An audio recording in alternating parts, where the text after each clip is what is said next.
Thank you very much for having us. So what I'd like you to do is just listen to me for a few seconds as I tell you a story. What I would like to do is reflect on one of the most fascinating transformations in nature, and that is the metamorphosis of a caterpillar to a butterfly. It truly is an extraordinary experience, and what it does is actually mirror leadership development and how it feels through times of organisational and deep change. Step one is the caterpillar. Busy, productive, doing what it knows best, but somewhat limited in what it can do. No different to you or I or all the leaders in our business, where they have the capability, but maybe their full potential is yet to be unlocked. Stage two is chrysalis. This is where the caterpillar truly needs to surrender itself and where radical transformation occurs. Cells start breaking down and the caterpillar and the enzymes start eating it from the inside out. So it's quite a gross process. But it's in this acid phase where change, it's uncomfortable and it becomes quite messy. Through transformation, we have to let go. We have to let go of ego, our current patterns and behaviours, and also just what we know. And it's during this phase with leadership is where they might feel like they're going through or having a breakdown rather than a breakthrough. But this is absolutely critical to their development because they start building new skills, capabilities, adaptability, and resilience. Stage three, the butterfly, fragile at first, but emerges into the new world with new skills, capabilities, and a new toolkit. The butterfly looks different, and it is different. And when leaders transfer into this phase, this is where they have new perspectives. They can take on the world, they have greater emotional intelligence, greater skill set, and they're ready to come in and make impact and change at scale. So this is our David Jones story, from caterpillar to chrysalis to butterfly, hopefully. So what I'll do before we talk about where we are now is just give you an indication of where we've come from. The caterpillar is really our cultural and leadership transformation stage. It really started about 6 years ago. We developed Vision 2025, really articulated where we needed to head, clear North Star and a clear articulation of what we needed to be.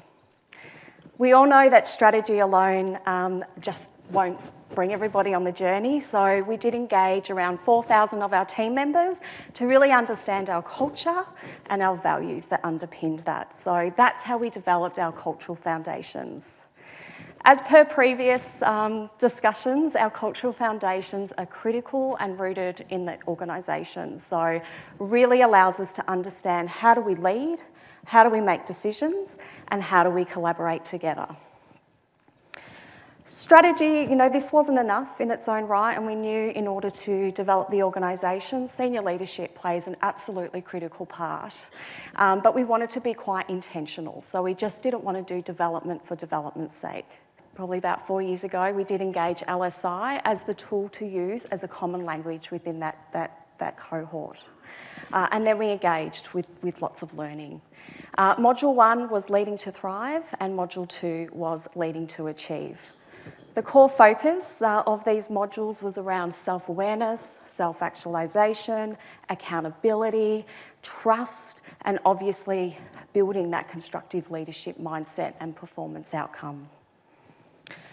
This phase really gave us alignment, insight, but it really set us up for success for transformation. So let's ground ourselves in where we are today and where we'll focus our story on and just share our insights and learning. So we are in the midst of deep organisational change, not only impacted by external factors, macroeconomic factors being in retail, but obviously tech and AI and everything that we're feeling at the moment as well. But internally, we're going through radical transformation. We're now private equity owned. With that comes a lot of performance expectations, funds, and in fact, we've just done about $65 million worth of transformation this year. So re-looking at our end-to-end business model, and Jules will go through that a little bit as well. During this time, though, we have made deliberate investments in leadership. We knew this was important for sustainable change. We took a step back to really think about what does leadership look like at our different levels of the organisation. So we developed our leadership capabilities aligned to our cultural foundations at each level of leadership. So leading enterprise, leading leaders, leading others, and leading self. From there, we developed our DJ Elevate, so our learning academy, and started to really design what those targeted learning interventions look like for each level of leadership. We also knew from our caterpillar stage that we really needed to shift our senior leadership focus from siloed functional decision-making to enterprise leadership. And that's where we redid a LSI retest. We've engaged in Module 3, which is leading to Empower, and Jules will talk about that. It really wasn't about a framework, it was really about lived experience, and this is our metamorphosis. It's hard, and what we have seen are invisible inner shifts from our leaders in order to be able to take on this impact and change. So I'll pass over to Jules. Thanks, Shan. So now that you understand a little bit about where we've come from and where we are now, I'd like to share some of the challenges that we've faced along the way and the lessons that we've learned. So to do this, I thought I would use the S+T=R model. This is a model that's used by human synergistics, and it's a model that we shared with our senior leaders. This model is simple but powerful. Stimulus or situation plus thinking equals response. And what I absolutely love about this model is that it points out that between any situation and your response, there can be a space. And in this space, it gives us the opportunity to stop, pause, check our thinking, and then choose how we act. Each of our lessons came from taking this space. Before I move on, I did want to mention that we're not here today to say that leadership at David Jones is perfect. It's not. We have been through and navigating a very challenging situation. Today we want to share not only what we've done and how we've responded, but also our thinking along the way, because that way you're going to get the true David Jones story. So our first challenge was a lack of frameworks to guide our leadership approach at David Jones. So when Shannon and I first started back in 2023, David Jones had just transitioned to private equity to a new standalone business. There were some leadership initiatives that existed, like what Shan talked through, but there was no foundation or frameworks to connect things. There was no definition of what good leadership looked like at David Jones, and we hadn't identified the leadership capabilities that we wanted to build. So then we moved to thinking. For me personally, my thinking was, this is a big job. There is lots to do, so many programs to build. At that point, we didn't even have an induction program. I do remember thinking at one point, they're dreaming, but they weren't dreaming. Both Shan and I knew that the value of strong foundations, but there was a real pull to get some quick outcomes as well. So when we paused and thought about what we needed to achieve, we thought about the fact that what we actually had was a really exciting opportunity to get creative. We also worked for a business that was quite agile in terms of our ability to pull something together quite quickly, to test it out, and to refine it along the way. It didn't need to be perfect. We also had a broader P&C team who had expertise and passion to support the delivery of anything that we built. So our approach or response was to build as we go. So we started with strategy, and then we looked at the culture that we wanted to build. From there, we defined our leadership expectations and the capabilities that our people would need for success. So I know that Although everyone here loves a good framework and some foundations, that's not what our people were after.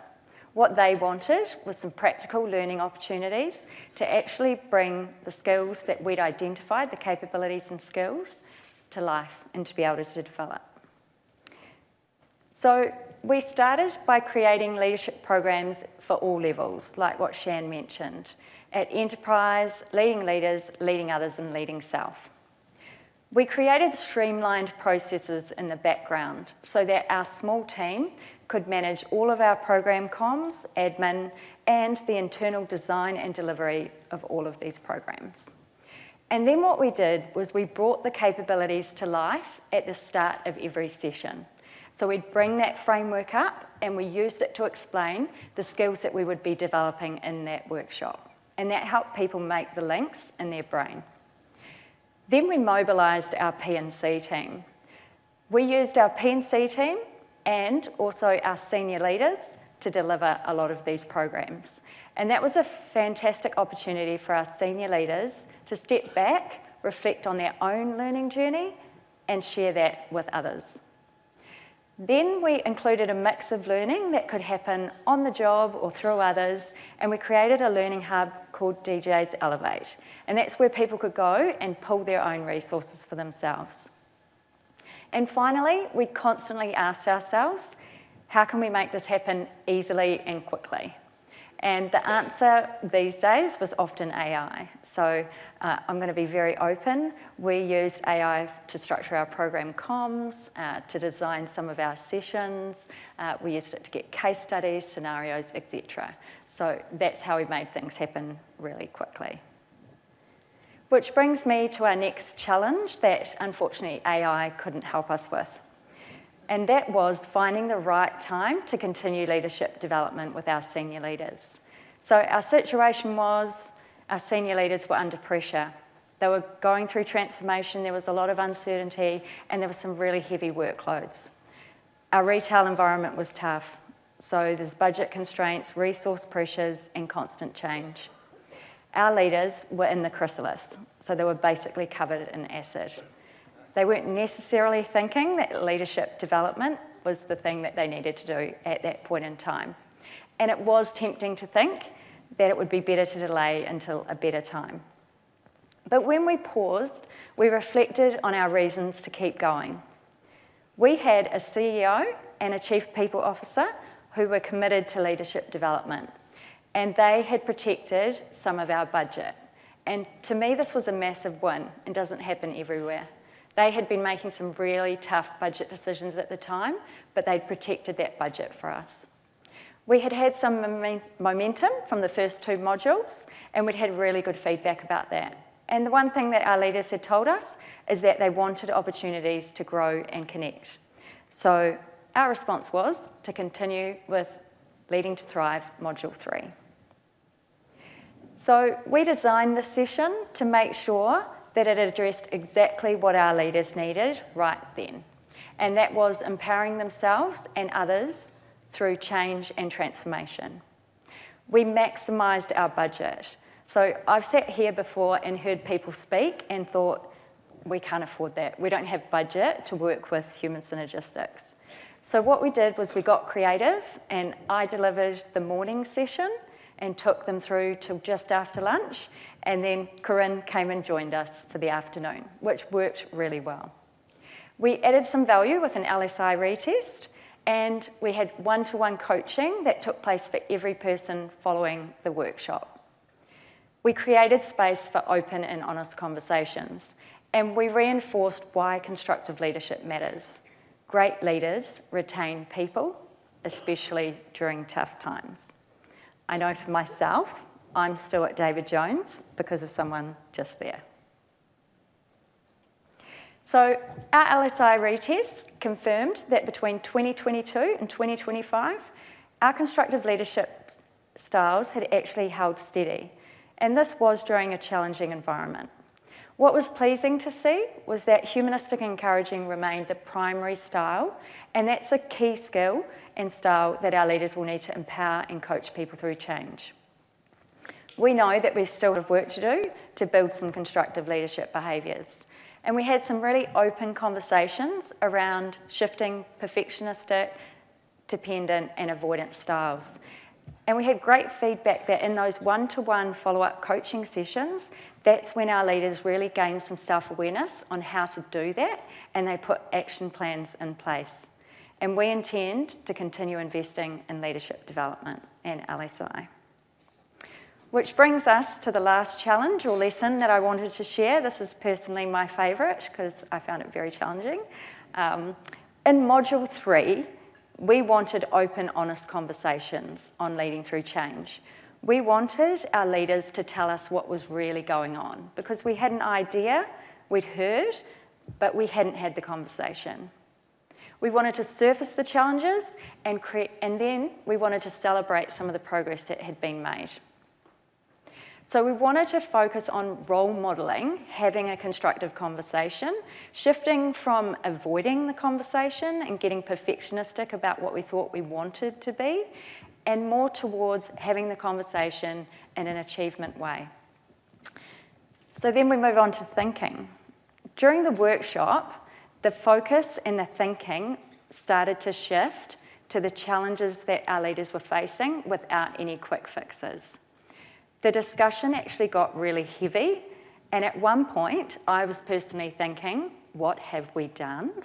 This is going south, and I almost had that response where I wanted to run from the room. But when I paused and thought about what was going on, I realised that what our leaders needed was exactly this. They needed the space to share the challenges, and they also needed some practical tools to support them to lead through it. So our response was to acknowledge openly, transformation is hard. We talked them through the butterfly analogy. We are in the chrysalis. We encouraged them to use other leaders as support, and we gave them some simple tools. And then we paused to celebrate our strengths and the progress that we've made. So in terms of our tools, we kept it really simple, and we provided 3 practical leadership tools. Our leaders' brains were already full and we didn't need to add anything further. So the first tool we provided was the S+T=R model. And we got our leaders to do their own personal map to think through how they'd been thinking about their recent situation, how they were responding, and how that might show up in their LSI feedback. We used the delegation decision tree, which has been mentioned already today, and the purpose of that tool was to help our leaders get out of the detail and lift up and empower their teams to make decisions. And the final tool we used was SCARF, so that leaders could understand how to lead their teams through change and the different reactions that they might be seeing. And then we gave our leaders time to reflect on how they could apply these with their teams. We also paused to reflect on our progress. David Jones has been around for 187 years, and our leaders and team members are working really hard to secure our future. We've done a lot of great work to keep us in the game. We've done a tech separation to a standalone business. We've launched Amplify, which is a retail media platform. We've launched a new credit card program. We've launched the DJ's app. We've done store refurbs and Store of the Future, and we're just about to launch our new David Jones loyalty program. Keep an eye out for that, it's going to be good. And we continue to proudly support our community partners and deepen our focus on D&I, all while managing business as usual and continuing to lead our teams through transformation and change. So in summary, like I said, leadership at David Jones, it's not perfect, but we're making some great progress. Foundations are really important, but you can build those as you go and refine. It doesn't have to be perfect to get started. Keep momentum even through uncertainty and create environments for real conversations, because that's where we saw some gold. We're still in the chrysalis, but imagine what will happen when we become the butterfly. But don't take it from me. Let's hear from some of our leaders at David Jones about the impact that they got from the program. Hi, I'm Louise Harding, Chief People Officer at David Jones. Leading to Thrive is our senior leadership development program. It was created to grow courageous and constructive leaders across our business, leaders who understand themselves, lead their teams effectively, and empower others through business transformation. Since 2022, our leaders have progressed through 3 modules, starting with self-awareness through LSI, building constructive leadership habits, and now learning how to lead through transformation. Module 3, Leading to Empower, has been especially timely as we navigate a period of significant change and transformation.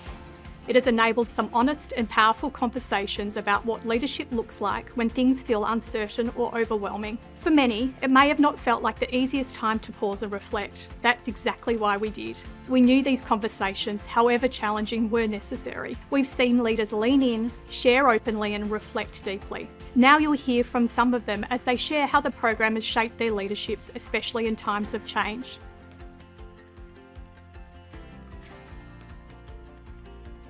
I think the most important thing that I've put into practice consistently since I started this program has been honesty with my team. So my team know where my opportunities are, they know my style, and when I'm under stress or pressure, I will go to that perfectionism, having to know all the detail, bit of micromanagement, and I allow them to remind me what I'm doing.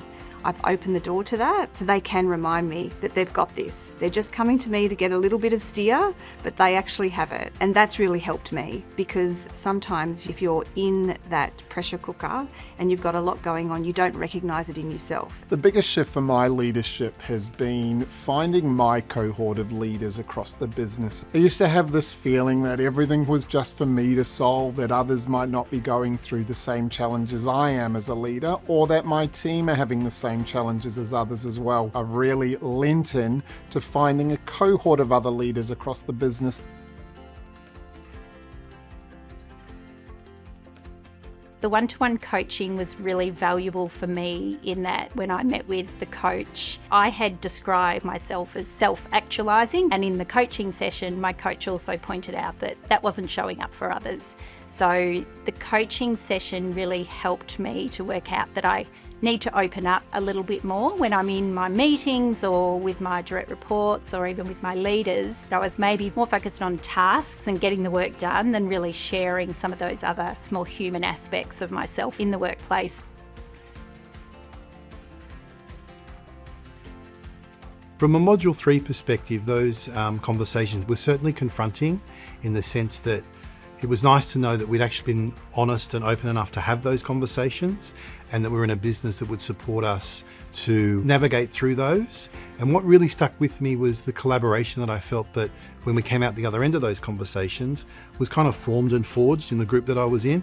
And that's something that I've certainly been able to take forward with me. The honest conversations in Module 3 were great. There's not many opportunities for our senior leaders to get together and actually be really open and honest about how hard it is in an organisation that is going at such pace in transformation. So I'm often in meetings with these people talking about tasks, getting the outcome, doing the jobs, how do we get around the obstacles, but to actually have a space to step back and say it's really hard and we don't have all the things that we need. And I think that is all part of leadership. It's not just empowering the team beneath you, but also the others beside you, holding hands and going together into hard places. The honest conversations in Module 3 is a really powerful session. It was great to understand that it wasn't just me going through this, that the full team were feeling the same thing and were really facing the same issues with their team in their own ways. So very helpful in terms of feeling the camaraderie between us all and having that sense of we're all in this together and we can all sort of have great conversations about it and help each other through the situation as well.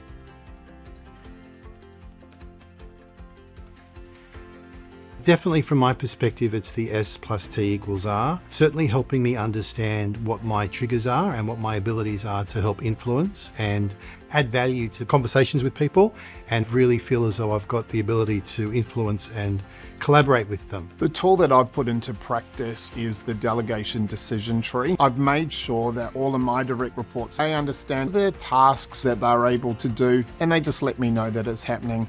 What are the ones where I expect some degree of input and I'll give some degree of guidance? And what are the ones where I'm going to take the lead on and drive the direction that's required? So one tool that I really have thought about is the SCARF model. So really looking at things from a different angle and understanding why people react in certain ways to things that are happening around them or things that you're saying to them. Being really cognizant of that and taking a moment to frame up and think about the way that you communicate.